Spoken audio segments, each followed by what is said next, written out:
Bonjour et bienvenue à cet épisode. Je suis Cédric Zongo et dans cet épisode, nous allons voir comment multiplier son capital grâce à la bourse. Vous avez probablement déjà entendu parler de la parabole des talents, qui est une parabole que l'on retrouve dans les évangiles, entre autres dans l'évangile de Matthieu.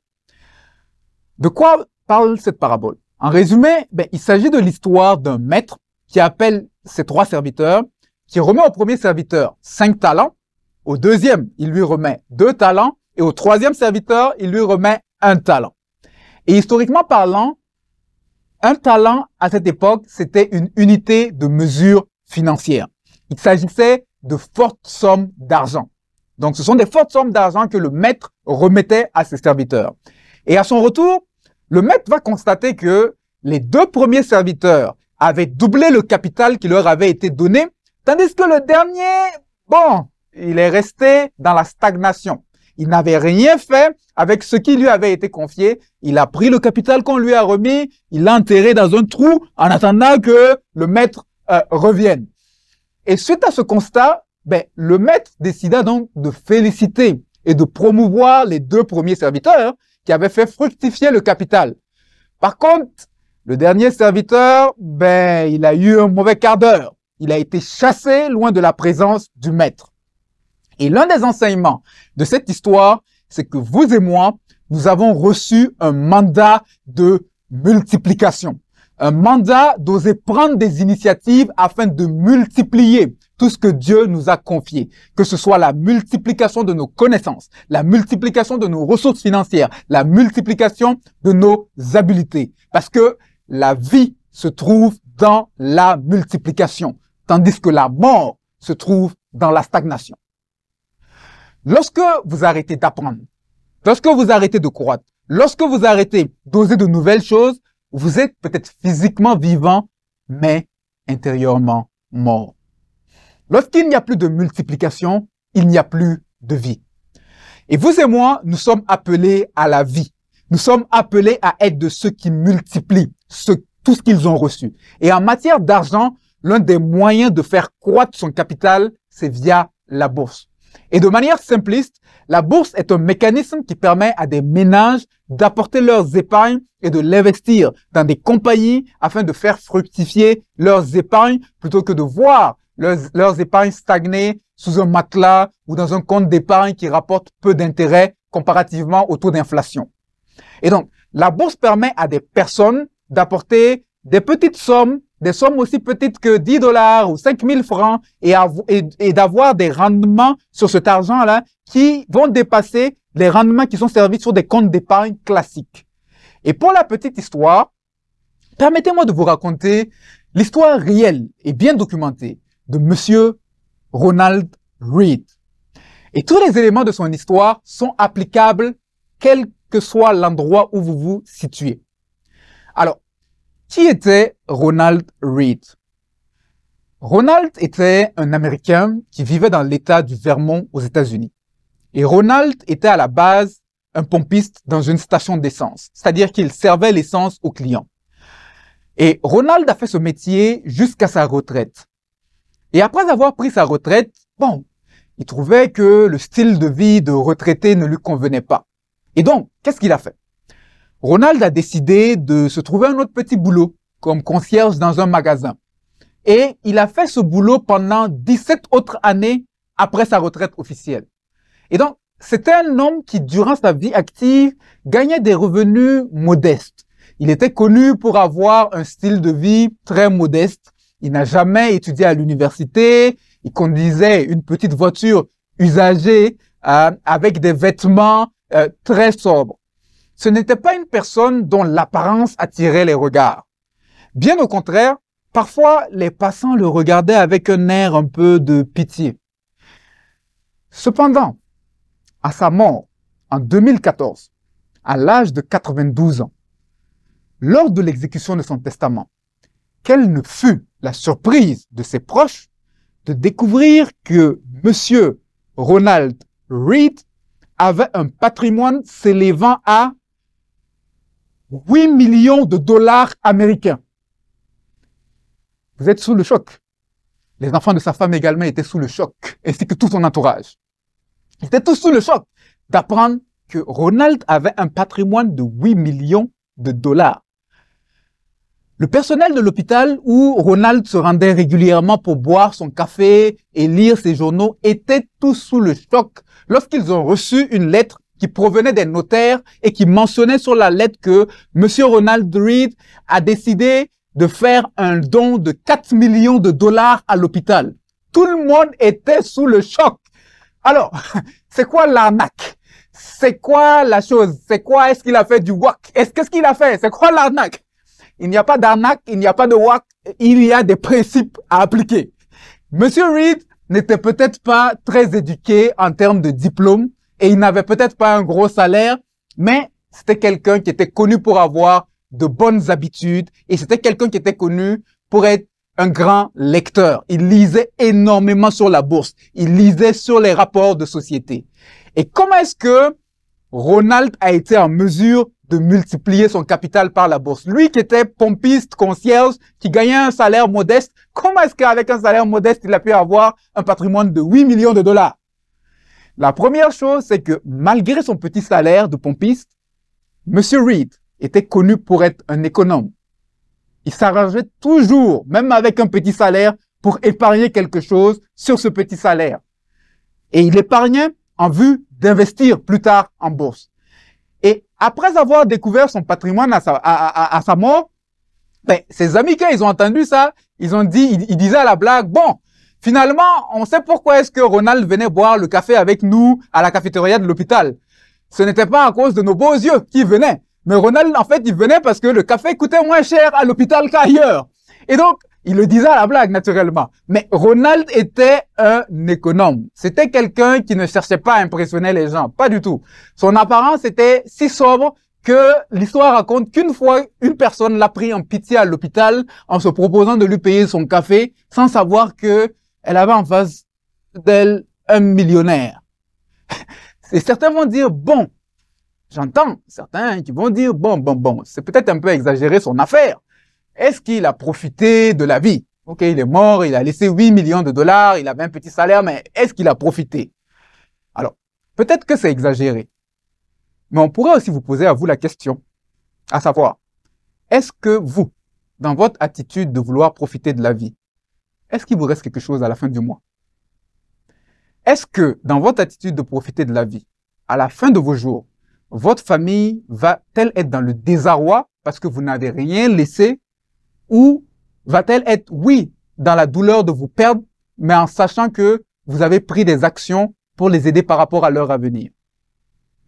Est-ce que dans votre attitude de profiter de la vie, d'autres personnes pourront bénéficier de quelque chose venant de vous? Aujourd'hui, à travers le monde, il y a des hôpitaux, il y a des universités qui existent à cause du sacrifice d'autrui. Il y a des familles, il y a des générations d'enfants qui abordent l'avenir parce que leurs parents, leurs grands-parents, des générations bien avant eux, ont fait des sacrifices et des choix éclairés pour avoir quelque chose à transmettre à la génération suivante. Et vous, qu'en sera-t-il de vous? Que dira-t-on de vous?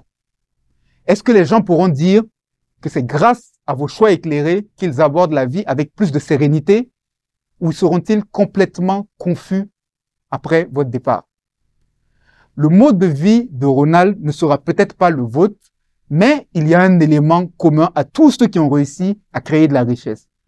Et cet élément commun, c'est qu'ils ont d'abord appris à se créer une capacité d'épargne. Parce que pour devenir riche, sur le point de vue mathématique, c'est pas très compliqué. Il s'agit de dépenser moins que ce que vous gagnez et d'investir la différence. Il faut donc premièrement se créer une capacité d'épargne. Créer une capacité d'épargne va vous demander que vous appreniez à dire non et à ne pas vouloir vivre dans le regard des autres, mais d'avoir une discipline de vie. La deuxième chose que Ronald Reed a fait, donc premièrement, il a développé une capacité d'épargne. La deuxième chose, c'est qu'une fois qu'il mettait de l'argent de côté, il l'investissait en bourse dans des actions de compagnies solides et réputées. Il investissait son argent dans des grands noms de compagnies dont on sait qu'elles ne feront pas faillite demain. Des compagnies matures dans des secteurs diversifiés tels que la téléphonie, les banques, les fabricants automobiles, etc. Et plusieurs des compagnies dans lesquelles Ronald a investi à l'époque sont des compagnies qui continuent d'exister encore aujourd'hui, des décennies plus tard. Et donc, Ronald avait deux critères importants quand il choisissait une compagnie. Premièrement, il fallait que ce soit une compagnie qu'il connaît. Et deuxièmement, il fallait que ce soit une compagnie qui verse des dividendes et implicitement donc une compagnie rentable avec de bonnes perspectives. Et pour cela, Ronald était connu pour être une personne qui lisait beaucoup. Il lisait beaucoup les journaux ainsi que les rapports de compagnie. Et la lecture était d'ailleurs l'une des activités favorites qu'il aimait aller faire à la cafétéria de l'hôpital où il a fait le don. Et à sa mort, lui qui n'est jamais allé à l'université a d'ailleurs, en plus du don à l'hôpital, il a aussi fait un don de plus d'1 million de dollars à une bibliothèque parce qu'il avait probablement compris l'importance de la lecture.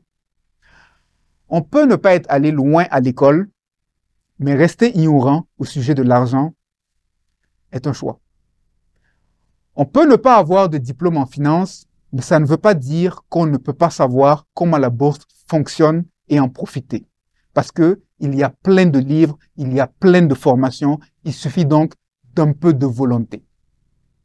La troisième chose que Ronald Read a fait, c'est qu'il réinvestissait ses dividendes. Lorsque ses actions lui rapportaient des dividendes, au lieu de les encaisser, il réinvestissait ses dividendes. Et en réinvestissant ses dividendes, il utilisait à son avantage un concept financier que l'on appelle le concept des intérêts composés. Et qu'est-ce que les intérêts composés? En français facile, les intérêts composés sont des intérêts qui sont calculés à la fois sur votre capital initial et sur les intérêts déjà accumulés sur ce capital. Par exemple, si vous investissez 10 000 à un taux d'intérêt composé annuel de 5%, au bout de la première année, votre 10 000, donc vous avez votre 10 000. Votre 10 000, au bout de la première année, vous aura rapporté 500 francs ou 500 dollars. Donc, vous allez avoir un capital de 10 500 à la fin de la première année. Mais à la deuxième année, vous allez obtenir de l'intérêt, non seulement sur le capital initial de 10 000, mais aussi sur le 500 d'intérêt. Et donc, vous allez gagner des intérêts même sur les intérêts. Ça se multiplie. Et donc, avec les intérêts composés, les petits font des petits. Et de manière imagée, pensez par exemple à un troupeau d'animaux. La première année, la génération des parents va faire des petits. Et la deuxième année, à la fois la génération des parents que la génération des enfants, chaque génération va faire des enfants à nouveau. Et donc, ça se multiplie rapidement. Et c'est là un peu l'idée du concept des intérêts composés. Votre argent ne fait que se multiplier de manière exponentielle parce que le capital et les rendements génèrent des rendements sur des rendements, etc.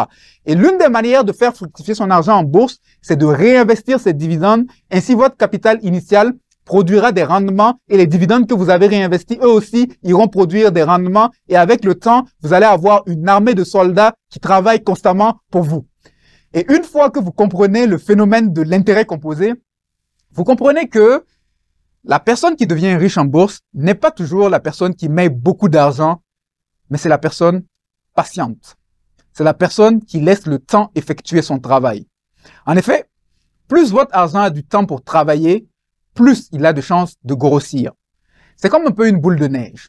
Lorsque vous roulez une boule de neige, elle amasse de la neige au fur et à mesure sur son chemin et elle ne fait que grossir. Plus vous roulez la boule sur une longue distance, plus elle grossit. Et donc, le facteur temps est capital en bourse. C'est pourquoi Ronald Read et d'autres tels que Warren Buffett qui ont réussi à faire fructifier leur argent en bourse ont utilisé un concept que les financiers appellent parfois le buy and hold. C'est-à-dire, achète une bonne compagnie et maintiens ta position sur cette compagnie dans la durée afin de permettre au pouvoir multiplicatif de s'opérer. L'un des éléments qui a joué aussi en faveur de Ronald Read, c'est naturellement le temps. Ronald Read a vécu jusqu'à l'âge de 92 ans et durant sa vie, il a été un investisseur. Et donc, le facteur temps est un élément essentiel. Et cela m'amène à deux catégories de personnes à qui je voudrais m'adresser pour terminer. La première catégorie de personnes, ce sont les jeunes. Aux jeunes, comprenez ceci. Le facteur temps est un facteur crucial pour multiplier son argent. La richesse, elle n'arrive pas instantanément. C'est seulement dans les films et sur les réseaux sociaux que ça se passe comme ça. Mais dans la vraie vie, ça prend un peu plus de temps. Par conséquent, dès que vous gagnez vos premiers salaires, ne partez pas tout de suite à vouloir frimer, déménager dans la grosse maison, acheter la grosse voiture, etc. Non. Vivez une vie à minima parce que vous êtes dans la phase de votre vie où vous avez le moins de charges parce que vous n'avez pas encore une famille à gérer. Réduisez donc vos charges. Et s'il faut rester un peu plus longtemps chez les parents, si vous le permettez, restez afin de vous constituer une capacité d'épargne que vous pourrez utiliser pour un fonds d'urgence et pour investir. Et même, si plus tard dans la vie, pour diverses raisons, vous arrêtez d'investir, l'argent que vous aviez mis durant vos jeunes années aurait eu suffisamment de temps de faire de nombreux petits à votre avantage. La deuxième catégorie à laquelle je veux m'adresser, ce sont les personnes d'âge mûr. Je dirais, les 50 ans et plus, incluant les retraités. L'histoire de Ronald révèle que même après sa retraite, Ronald a continué à travailler et à investir. Et souvent, dans nos cultures, lorsqu'on arrive à certains âges, on se dit que, la fin est proche, c'est le moment de ralentir, etc. Oui, il y a des choses pour lesquelles il faut commencer à ralentir. Parce que c'est vrai que vous n'avez plus 30 ans. Mais de grâce, n'arrêtez pas de rêver.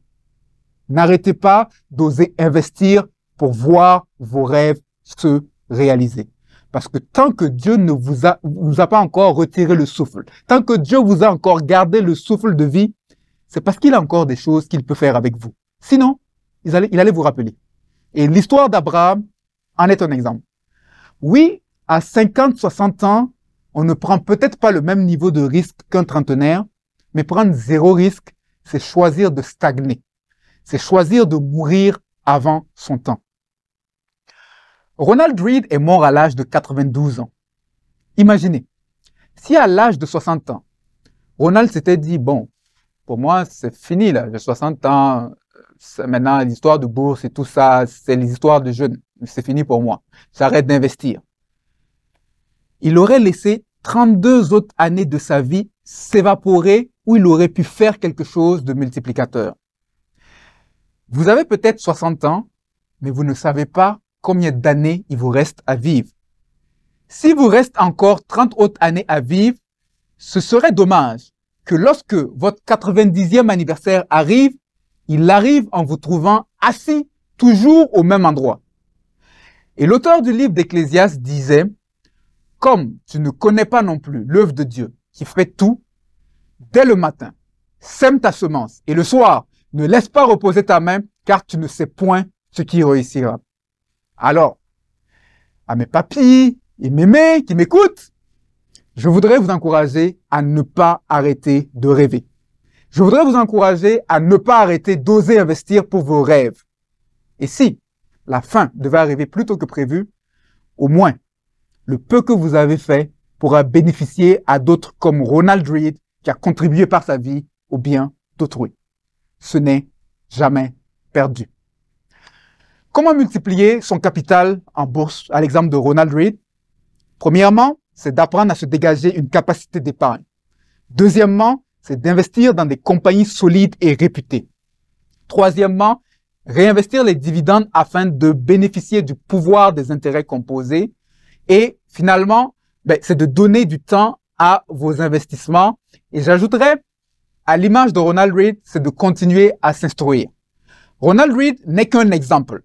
La stratégie de Ronald n'est pas nécessairement celle qui vous convient. Vous avez vos objectifs et à chaque objectif, il y a des stratégies. Et donc, il est important de vous instruire comme lui, il s'est instruit afin de prendre des décisions éclairées. J'espère que ce contenu vous aura été utile et pour plus de ressources, rendez-vous à l'adresse qui apparaît. C'était Cédric Zongo et passez une agréable suite de journée.